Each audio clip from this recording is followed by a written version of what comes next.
بسم اللہ الرحمن الرحیم۔ السلام علیکم ورحمۃ اللہ وبرکاتہ۔ آئینی ترمیم کے پاس ہونے کے بعد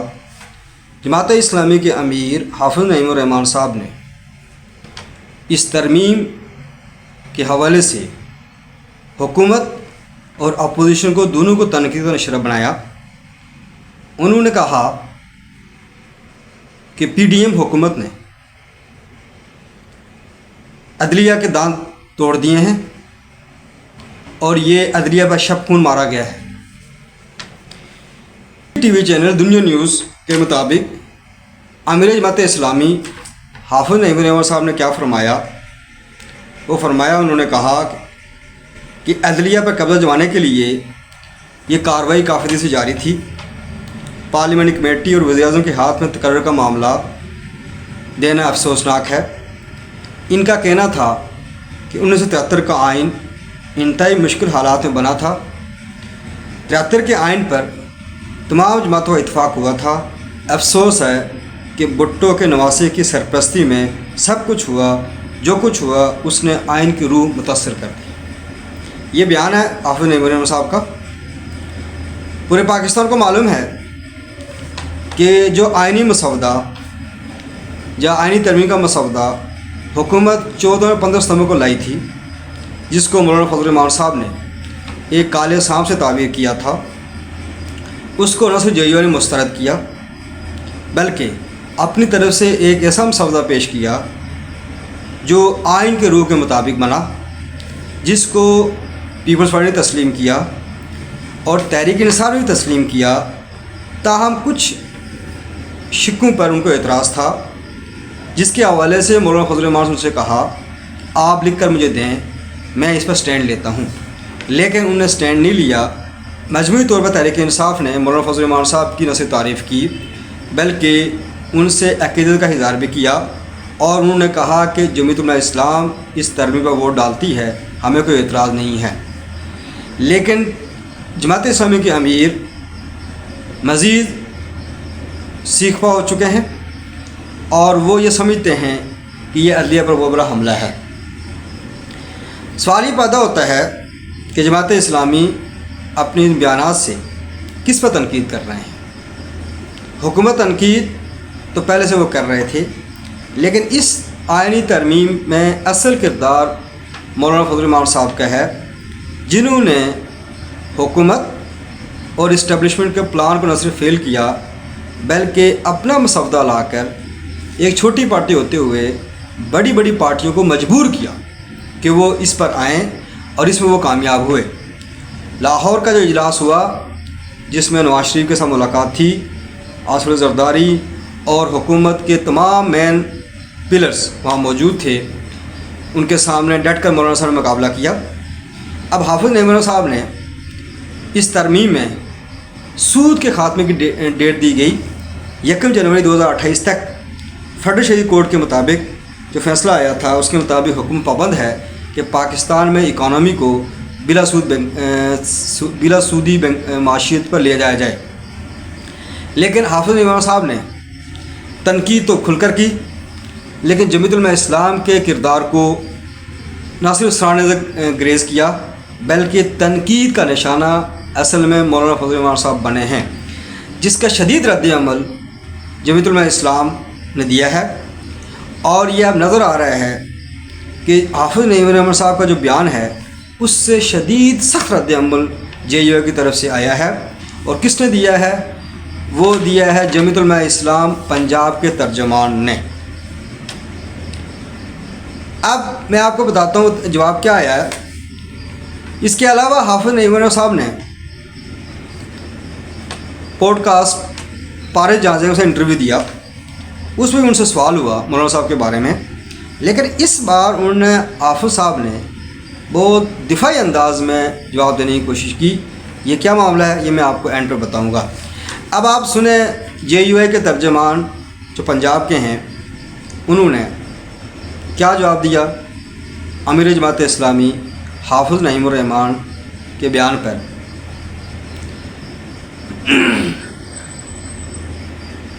حافظ نعیم الرحمان گراؤنڈ سے باہر بیٹھ کر میچ کھیل رہے ہیں۔ حافظ غضنفر عزیز یہ جمیعت علماء اسلام کے ترجمان ہیں پنجاب میں۔ حافظ نعیم الرحمان کا بیان ان کے منصب سے مطابقت نہیں رکھتا۔ ملک بھر کے علماء اور دینی طبقے جس عمل کی تحسین کر رہے ہیں جبکہ آپ اس پر منفی رد عمل دے رہے ہیں، ترجمان JUI حافظ نعیم الرحمان اپنے بیان کے ذریعے انگور کھٹے ہونے کا اقرار کر رہے ہیں۔ راولپنڈی دھرنے میں سود کے حوالے سے ایک لفظ تک نہیں بولا اور آج JUI کی کامیابی پر تنقید کر رہے ہیں۔ یہاں میں وضاحت کر لوں کہ جب دھرنا ہوا تھا اس میں ایک تو سود کا حوالے سے کوئی بات نہیں کی، دوسرا مدارس کے حوالے سے DGSI نے جو پریس کانفرنس کی تھی اس پر بہت تحفظات علماء کو اس حوالے سے بھی حافظ صاحب نے کوئی بیان وہاں نہیں دیا تھا۔ اس کے علاوہ مبارک ثانی کیس چل رہا تھا قادیانی کے حوالے سے، اس پر ہی کوئی لب کشی نہیں کی، لیکن یہ بات ضرور کہی تھی JUI کے حوالے سے کہ دیکھو جی کچھ پارٹیاں ایسی ہیں ان کو جتوایا نہیں گیا اس لیے وہ احتجاج کر رہے ہیں۔ اس کا کلیئر ٹارگٹ مولانا فضل الرحمان صاحب تھے، حالانکہ وہ کہتے رہے جی میرا ایک ہی موضوع ہے میں گئی، لیکن وہ انہوں نے موقع سے فائدہ اٹھایا۔ اس لحاظ سے یہ پہلے جمیعت علماء اسلام خاموش تھی، اب ان کا جو جواب آیا ہے جو میں نے آپ کو بتایا ابھی۔ راولپنڈی دھرنے میں ہزاروں لوگوں کو بٹھا کر کیا حاصل کیا جبکہ اس کی ناکامی آج پوری قوم کے سامنے واضح ہے۔ یہ بات تو واضح ہو گئی ہے کہ جماعت اسلامی کا دھرنا ناکام ہو گیا ہے۔ حکومت نے پیار محبت سے ان کو بھیج دیا تھا یہاں سے تسلیاں دے کر، اب حافظ صاحب نے خود تسلیم کیا پارے جازیب کے پروگرام میں کہ دھوکہ حکومت نے ہمیں دیا ہے اور یہی ایسے ہی ہونا تھا۔ لیکن ظاہر بات ہے لیاقت باغ میں دھرنا دینے کا کیا مطلب تھا؟ لیاقت باغ کی جگہ کس چیز کی علامت ہے یہ سب لوگ جانتے ہیں۔ اپنے ناکام سیاسی پالیسی کا اثر دوسروں پر تنقید کر کے نہیں، کارکردگی دکھا کر ظاہر کریں۔ یہ مشورہ دیا ہے JUI کے ترجمان نے کہ آپ سیاسی طور پر آئسولیٹ ہو چکے ہیں، انگیج نہیں کر پا رہے ہیں جماعت اسلامی سیاست میں جس طرح جمیعت علماء اسلام ہے۔ جمیعت علماء اسلام اور مولانا فضل الرحمان قوم کے دلوں کی آواز ہیں جنہیں اس طرح کے اوچھے ہتھ کنڈوں سے قوم سے دور نہیں کیا جا سکتا۔ یہ شدید تنقید ہے۔ یہ میرے خیال میں پچھلے 5-6 سالوں سے بہت دفعہ جمیعت علماء اسلام پر اور مولانا فضل الرحمان صاحب پر جماعت اسلامی کے سرکردہ لوگوں کی طرف سے تنقید ہوتی رہی ہے، خاص کر امیر جو رہے ہیں، مثلا جو حافظ نعیم الرحمان صاحب ابھی ہیں، اس سے پہلے جو تھے امیر انہوں نے بھی تنقید کی ہے، لیکن حافظ صاحب نے آ کر زیادہ تنقید کرنے کی کوشش کی، لیکن اب یہ نظر آ رہا ہے کہ ان کو تنقید ان کو بیک فائر کر رہی ہے، کیونکہ پاکستان میں اس ٹائم مولانا فضل الرحمان ایک پاپولر سیاستدان بن چکے ہیں اور جو انہوں نے کردار آئینی ترمیم میں ادا کیا، پوری قوم جانتی ہے کہ کتنا بڑا منصوبہ تھا آئین کو پامال کرنے کا جو مولانا فضل الرحمان صاحب نے ناکام کیا ہے، اور یہ سب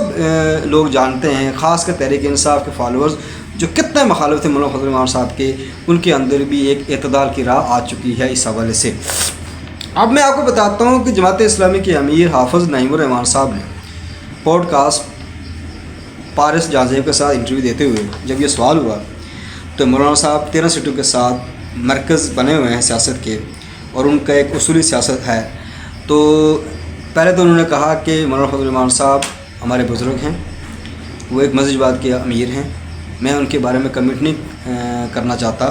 البتہ ان کی یہ سیاست حکمت عملی ہو سکتی ہے، سیاسی بصیرت ہو سکتی ہے، لیکن اسے اصول پسندی نہیں کہا جا سکتا۔ اس کے معاملے میں انہوں نے یہ کہا کہ ان کو کہنا چاہیے تھا کہ اتنی جلدی کیا ہے، حالانکہ جمیعت علماء اسلام ہی کی وجہ سے 15 ستمبر سے یہ ڈیلے کروایا مولانا فضل الرحمان صاحب نے، اور ان کو حکومت کو سمجھاتے رہے کہ آپ اس کو جلدی نہ کریں، اتفاق رائے پیدا کریں، لیکن اس کے باوجود حکومت بازد تھی، لیکن جمیعت علماء اسلام اپنا ایک مسودہ بنانے میں کامیاب ہو گئی، اور پیپلز پارٹی نے وعدہ کیا تھا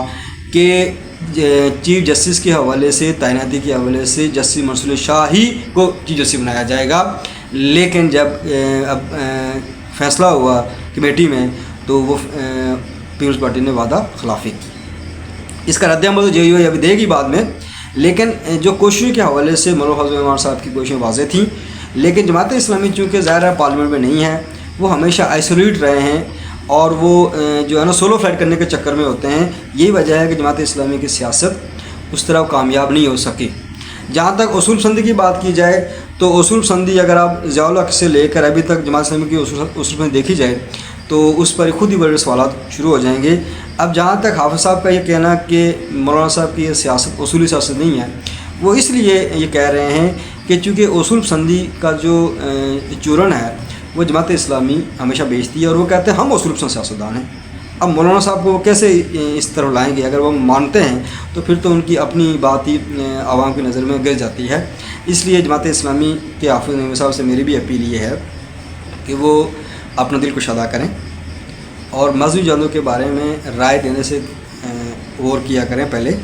اور ایسی بات کریں جس سے مذہبی جماعتوں کے اندر اطاعت پیدا ہو، اور جو لبرل قوتیں ہیں، سیکولر قوتیں ہیں، مذہب بیزار قوتیں ہیں، وہ اس میں بے چین ہیں کہ یہ سود کے خاتمے کی بات کیوں آئین میں لکھ دی گئی، ڈیڈ لائن کیوں دی گئی ہے، اور آپ جو بیانات دے کر عدلیہ کے تحفظ کی بات تو آپ نے کیا کر رہی ہیں، اس لیے کہ عدلیہ جو کچھ کر رہی تھی 70 سال سے کر رہی ہے وہ سب کو پتہ ہے، لیکن آپ دراصل جو اسلام کے لیے ملک میں کوششیں ہو رہی ہیں ان کو نقصان دینے کا باعث بنتے جا رہے ہیں، جو کہ میرے خیال میں جماعت اسلامی کے لیے مناسب نہیں ہے۔ ظاہر ہے ہر انسان کو اصلاح کی ضرورت ہوتی ہے، غلط فہمی ہو جاتی ہے، بعض اور بیان بازی بھی ہوتی ہے، لیکن جماعت اسلامی کو اپنی پالیسی پر نظر کرنے کی ضرورت ہے، اور جماعت کو یہ سوچنے کی ضرورت ہے کہ جماعت 70 سالوں میں اب 80 کے بعد ان کا زوال شروع ہو گیا تھا، اور عملی طور پر ان کا زوال مکمل طور 2008 کے بعد شروع ہو گیا اور ابھی تک جاری ہے۔ وہ کیوں ہے؟ اس پر غور کرنے کی ضرورت ہے۔ ناظرین، اس کے ساتھ ہی میں اس ولاگ پر ان الفاظ کے ساتھ ویڈیو ختم کرتا ہوں کہ ہمیشہ ہر جماعت کا جو کردار ہوتا ہے اس کی مثبت پہلو بھی ہوتے ہیں، منفی پہلو بھی ہوتے ہیں، تو حافظ صاحب سے گزارش یہ کی جاتی ہے کہ وہ اعتدال کے راہ پہ چلتے ہوئے ایسا نقطہ اپنائے جس کے اندر تضادات نہ ہوں۔ شکریہ۔